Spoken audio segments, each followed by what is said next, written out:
Shadow by Michael Morpurgo. Read by Abdullah Afzal and Mike Rogers. When the stars begin to fall. Matt. None of it would have ever happened if it hadn't been for Grandma's tree. And that's a fact. Ever since Grandma died, that was about 3 years ago now. Grandpa had always come to spend the summer holidays at home with us up in Manchester. But this summer, he said he couldn't come because he's worried about Grandma's tree. We'd all planted that tree together, the whole family, in his garden in Cambridge. A cherry tree it was, because Grandma especially loved the white blossoms in the spring. Each of us had passed around the jug and poured a little water on it to give it a good start. It's one of the family now, Grandpa had said, and that's how I'm going to look after it always, like family. That was why a few weeks ago, when Mum rang up and asked him if he was coming to stay this summer, he said he couldn't because of the drought. There'd been no rain for a month, and he was worried Grandma's tree would die. He couldn't let that happen. He had to stay at home, he said, to water the tree. Mum did her best to persuade him. Someone else can do that, surely, she told him. It was no good. Then she let me have a try to see if I could do any better. That was when Grandpa said, I can't come to you, Matt. Well, you can come to me. Bring your Monopoly. Bring your bike. What about it? So that's how I found myself on my first night at Grandpa's house. Sitting out in the garden with him beside Grandma's tree and looking up at the stars. We'd watered the tree, had supper, fed Dog, who was sitting at my feet, his head heavy on my toes, which I always love. Dog is Grandpa's little brown and white spaniel with a permanently panting tongue. He dribbles a lot, but he's lovely. It was me that named him Dog, apparently, because when I was very little, Grandpa and Grandma had a cat called Mog. The story goes that I chose the name because I liked the sound of Dog and Mog together. So he never got a proper name. Poor Dog. Anyway, Grandpa and me, we'd had our first game of Monopoly, which I'd won. And we'd talked and talked. But now, for a while, we were silent together, simply stargazing. Grandpa started to hum, then to sing. When the stars begin to fall. Can't remember the rest, he said. It's from a song Grandma used to love. I know she's up there, Matt, right now, looking down on us. On nights like these, the stars seem so close, you could almost reach out and touch them. I could hear the tears in his voice. I didn't know what to say, so I said nothing for a while. Then I remembered something. It was almost like an echo in my mind. A man said that to me once, I told him. About the stars being so close, I mean.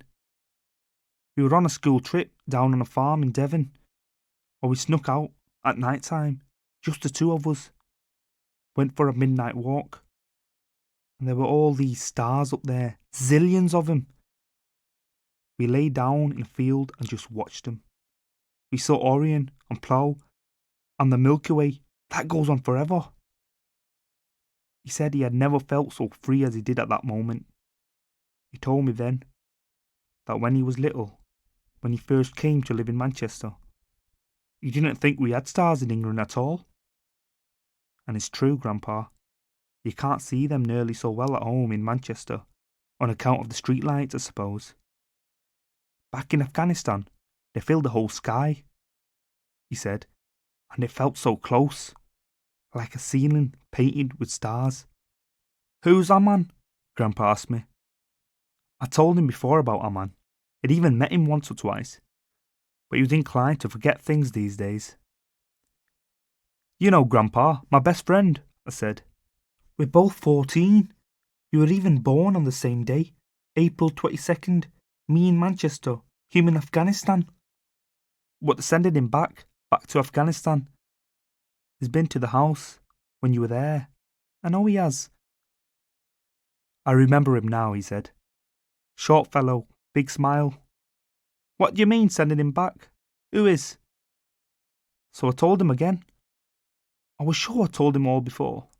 about how Aman had come into the country as an asylum seeker 6 years before, and how he couldn't speak a word of English when he first came to school. He learned really fast too, Grandpa, I said. Aman and me, we were always in the same class in junior school, and now at Belmont Academy. And you're right, Grandpa, he is small. But he can run like the wind, and he plays football like a wizard. He never talks much about Afghanistan. Always says it was another life, and not a life he wants to remember, so I don't ask. But when Grandma died, I found that Aman was the only one I could talk to. Maybe because I knew he was the only one who would understand. Good to have a friend like that, said Grandpa. Anyway, I went on, he's been in this prison place, him and his mum, for over 3 weeks now. I was there when they came back and took him away. Like he was a criminal or something. They're keeping them locked up in there until they send them back to Afghanistan. We've written letters from school, to the Prime Minister, to the Queen, to lots of people asking them to let Aman stay. They don't even bother to write back. And I've written to Aman too, lots of times. He wrote back only once, just after he got there, saying that one of the worst things about being locked up in his prison place is that he can't go out, see at night and look at the stars. Prison place? What do you mean prison place? Grandpa asked. Jarl's something or other, I said, trying to picture the address I'd written to. Then it came to me. Jarl's Wood, that's it. That's near here. I know it is. Not far anyway, said Grandpa. Maybe you could visit him. It's no good. They don't let kids in, I said. We asked. Mum rang up and they said it wasn't allowed. I was too young. And anyway, I don't even know if he's still in there. Like I said, he hasn't written back for a while now. Grandpa and I didn't talk for some time. We were just stargazing again. And that was when I first had the idea. Sometimes, I think that's where the idea must have come from. The stars. And they kept kids in there. Matt. I was worried about how Grandpa might react. But it was worth a try, I thought. Grandpa, I said, I've been thinking about Aman. I mean, maybe we could find out. Maybe you could ring up or something and find out if he's still there. And if he is, then you could go, Grandpa. You could go and see Aman instead of me, couldn't you? But I hardly know him, do I? Grandpa replied. What would I say? I could tell he didn't much like the idea, so I didn't push it. You couldn't push Grandpa. Everyone in the family knew that, as Mum often said. He could be a stubborn old cuss. So he sat there in silence. But all the time I knew he was thinking it over. Grandpa said nothing more about it that night, nor at breakfast the next morning. I thought that either he'd forgotten all about it, or he'd already made up his mind he didn't want to do it. Either way, I didn't feel I could mention it again. And anyway, by now I think I'd almost given up on the idea myself. It was part of Grandpa's daily routine, whatever the weather, to get up early and take Dog for a walk along the river meadows to Grantchester. His constitutional, he called it. And I know he always liked me to come with him when I was staying. I didn't much like getting up early, but once I was out there I loved the walks, especially on misty mornings like this one. There was no one about except a rowing boat or two, and ducks, lots of ducks. There were cows in the meadows, so I had to keep Dog on the lead. I was having a bit of a struggle hanging on to him. There was always some rabbit hole he just had to stay behind to investigate, or some molehill he insisted he must make friends with. He was pulling all the time. Funny coincidence though, Grandpa said suddenly. What is? I asked. That Jarl's Wood place you were talking about last night. I think that could be the detention centre place Grandma used to visit before she got ill. My memory's not what it was, but I think it was called Jarl's Wood. That's probably how I knew about it. She was a sort of befriender there. A befriender? Yes, Grandpa said. She'd go in and talk to the people in there, you know, the asylum seekers, to cheer them up a bit, because they were going through hard times. She did that a lot in prisons, all her life. but she never said much about it. Said it upset her too much to talk about it. Once a week or so, she'd go off and make someone a little happier for a while. She was like that. She always said I should do it too, that I'd be good at it. But I never had her courage. It's the idea of being locked up, I suppose, even if you know you can leave whenever you want to. How silly is that? Do you know what a man wrote in his letter, Grandpa? I said. He told me there's 6 locked doors and a barbed wire fence between him and the world outside. He counted them. That was the moment we turned and looked at one another. And I knew then Grandpa had made up his mind. He was going to do it. We never got to Grantchester. We turned round at once and went home. And Dog did not like that one bit. Grandpa had been a journalist before he retired, so he knew how to find out about these things. As soon as we got back into the house, he was on the phone. He discovered that in order to visit Mrs. Khan and a man in Yarl's Wood, he had to write a formal letter, asking permission. It took a few days before the reply came back. The good news was that they were still there, and the people at Yarl's Wood said that Grandpa could come on Wednesday. In 2 days' time it was. And that visiting times were between 2 and 5 in the afternoon. I wrote a man a letter at once telling him Grandpa was coming to visit him. I hoped he'd write back or phone, but he didn't, and I couldn't understand that at all. All the way there I could see Grandpa was a bit nervous. He kept saying how he wished he had never agreed to do it in the first place. Dog was in the back seat, leaning his head on Grandpa's shoulder, watching the road in front as he always did. I think Dog would drive this car himself if you let him, I said, trying to cheer Grandpa up a bit. I wish you could come in with me, Matt, he said. Me too, I told him. But you'll be fine, Grandpa. Just go for it. And you'll like a man. He'll remember you. I know he will. And you've got the monopoly, haven't you? He'll beat you, Grandpa. But don't worry about that. He beats everyone. And tell him to write to me, will you? Or text or phone. We were driving up a long straight hill. It seemed to lead to nowhere but the sky. Only when we reached the top of the rise did we see the gates. And then the barbed wire fence all around. And they keep kids in there, Grandpa breathed. We want you back, Grandpa. I left Matt and Dog in the car and walked up towards the gates. I wasn't looking forward to this at all. I had that same sinking feeling in the pit of my stomach that I remember from my first day at school. An unsmiling security guard was opening the gate. He suited the place. If Matt hadn't been there, watching me from the car as I knew he must be, I'd have turned around at that point, got back in the car and gone home. But I couldn't shame myself. I couldn't let him down. I turned round and saw that Matt was already out of the car and taking Dog for a walk, as he said he would. We gave each other a wave, and then I was inside the gates. There was no going back now. As I walked down the road toward the detention centre building, I tried to keep my courage up by thinking about Matt. Ever since I'd been on my own these last 2 years, Matt had been to stay a lot. I loved to watch him playing with Dog. Dog was getting on these days, like me. But he was like a puppy when Matt came. Matt kept him young. Kept me young, too. I only had to think of them both together and they'd make me smile. They'd cheer me up, and that was good for me. I'd been rather down in the dumps just recently.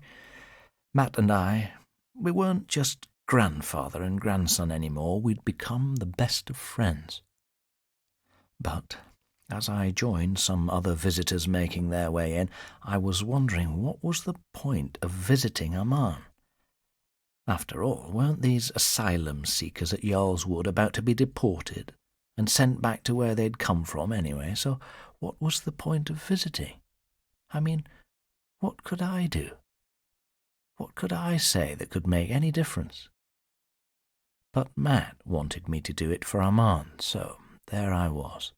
Inside the place now, doors locking behind me, the Monopoly set under my arm.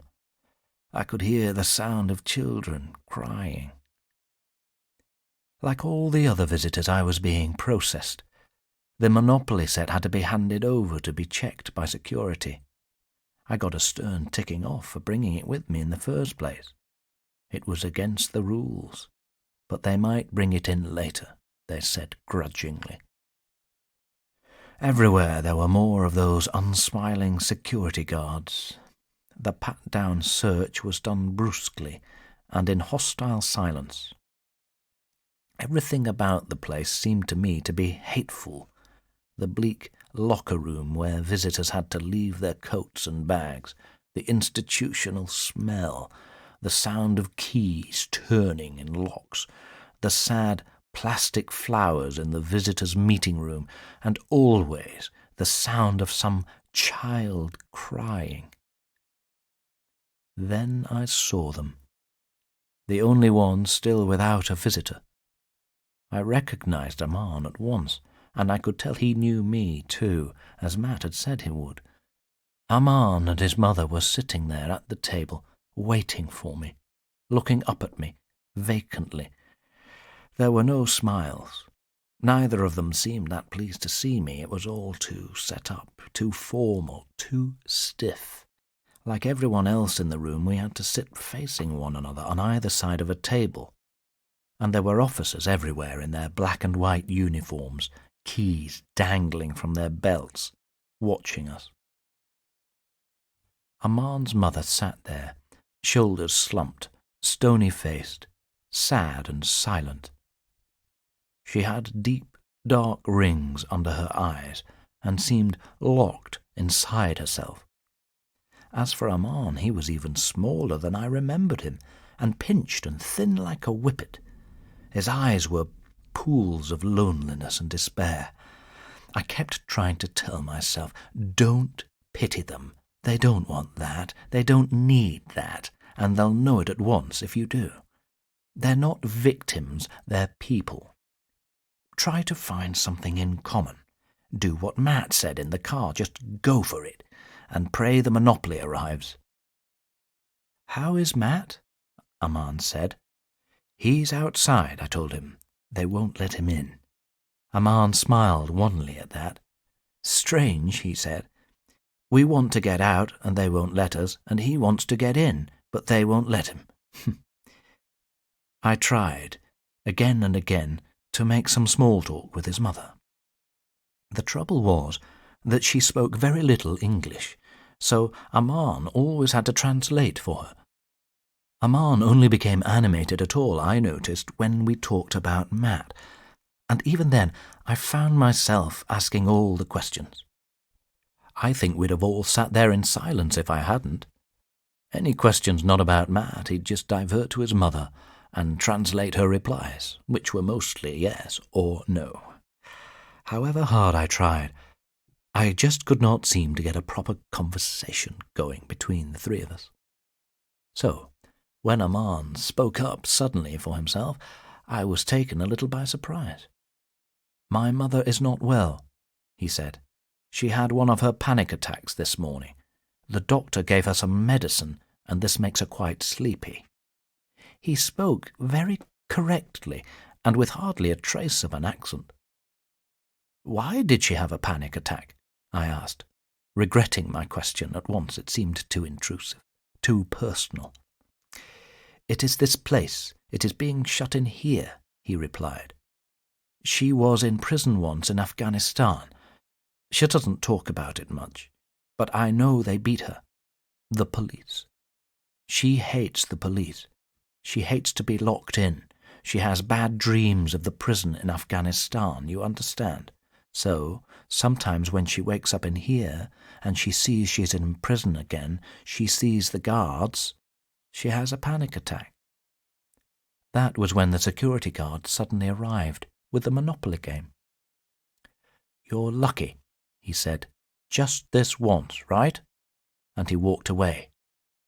Miserable git, I thought, but I knew it was best to keep my feelings to myself. Now I'd got it, I didn't want him to take it away.